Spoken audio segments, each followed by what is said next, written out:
sens. Et à propos de commerce, on entend souvent qu'Internet est en train de tuer les boutiques de proximité. Est-ce vraiment un fait établi?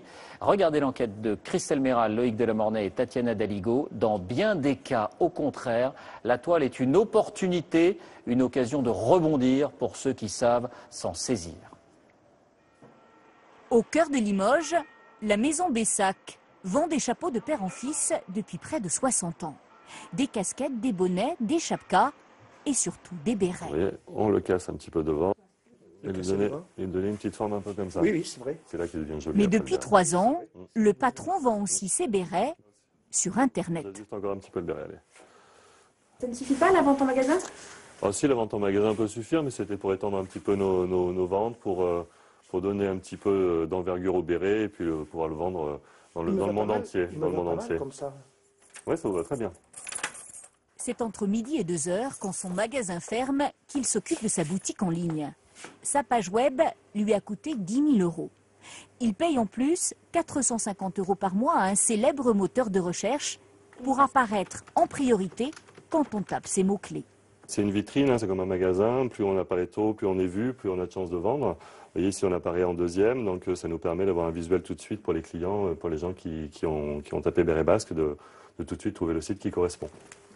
Ce commerçant a rentabilisé son site en 1 an et demi, grâce à ses commandes Internet, 4 par jour en moyenne. On pensait vendre en France en priorité, et aujourd'hui on vend partout dans le monde. Ces bérets, il les vend aux États-Unis, en Australie ou encore ici, à Londres. À ces Anglais amoureux de la France qui se protègent du crachin avec leurs bérets.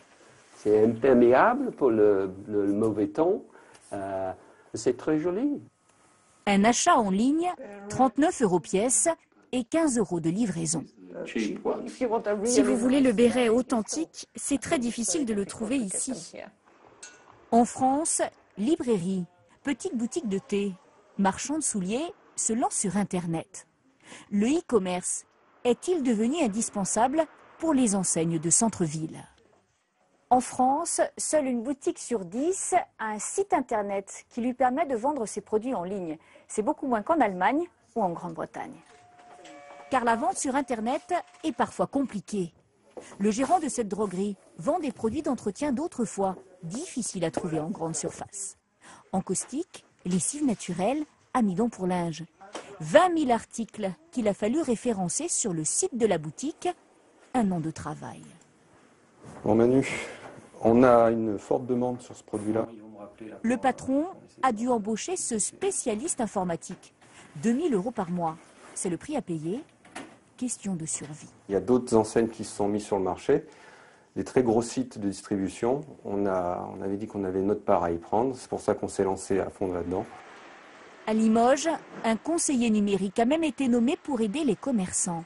Il a rendez-vous avec la responsable de cette boutique de lingerie.